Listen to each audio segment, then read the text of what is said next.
ایک قوم ہے جو جس پر ظلم ہو رہا ہے، وہ مظلوم قوم کوئی بھی ہو، لیکن وقت آنے پر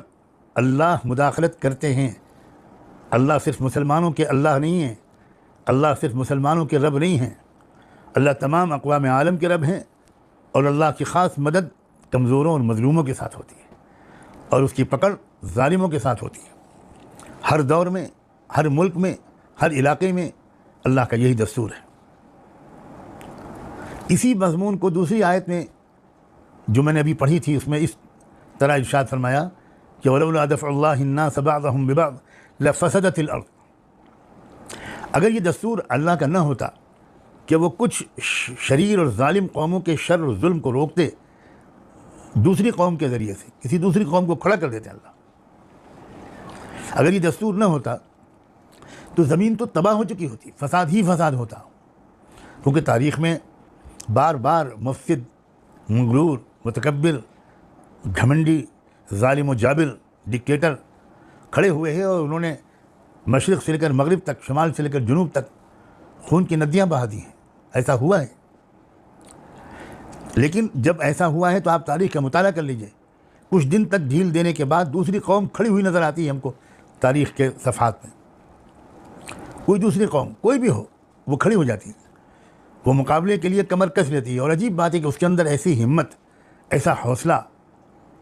اور ظلم کو روکنے اور انصاف کے نظام کو قائم کرنے کے لیے ایسا ولولہ، ایسا مضبوط ارادہ اس قوم کے اندر آ جاتا ہے، اس قوم کے مردوں میں، اس قوم کی عورتوں میں، اس قوم کے نوجوانوں میں، اس قوم کے بوڑھوں میں، اس قوم کے معذوروں میں، اس قوم کے شاعروں اور ادیبوں میں، اس قوم کے پڑھے لکھے اور غیر پڑھے لکھے لوگوں میں عجب قسم کے جذبات آ جاتے ہیں۔ یہ اتفاقاً جذبات نہیں آ جاتے، اتفاقاً کوئی قوم کھڑی نہیں ہو جاتی۔ یہی تو بتانا چاہ رہے ہیں اللہ کہ یہ ہمارے مستقل معمول کا نتیجہ ہوتا ہے کہ ہم ایک دوسری قوم کھڑی کرتے ہیں، اور وہ قوم جو کھڑی ہوتی ہے ظاہر ہے کہ اس کو چاہیے، اس کے اندر ایک ہمت، بلند معیار کی ہمت چاہیے،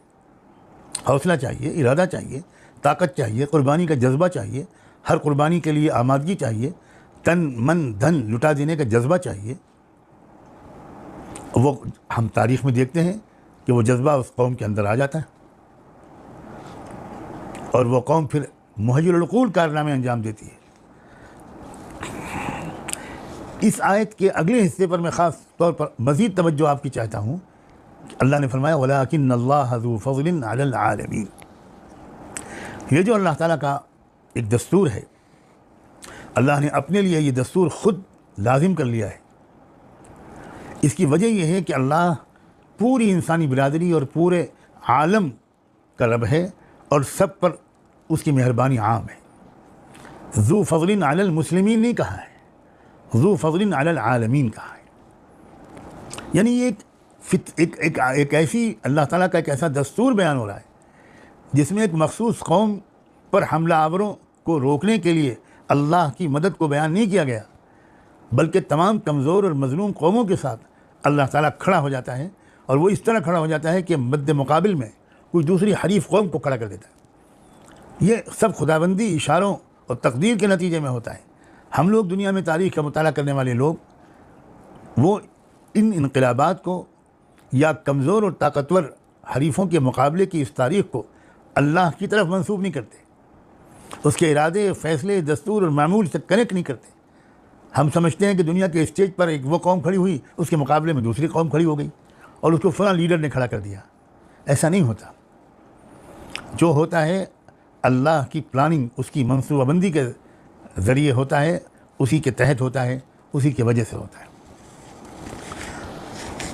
مجھے تو ایسا لگتا ہے کہ جس دور میں ہم جی رہے ہیں، اس دور میں اللہ کے اس دستور کو ایک مرتبہ پھر زمین میں اترتا ہوا اور عملی طور پر اس کے مظاہر ہمیں اپنی آنکھوں کے سامنے دیکھنے کو مل رہے ہیں۔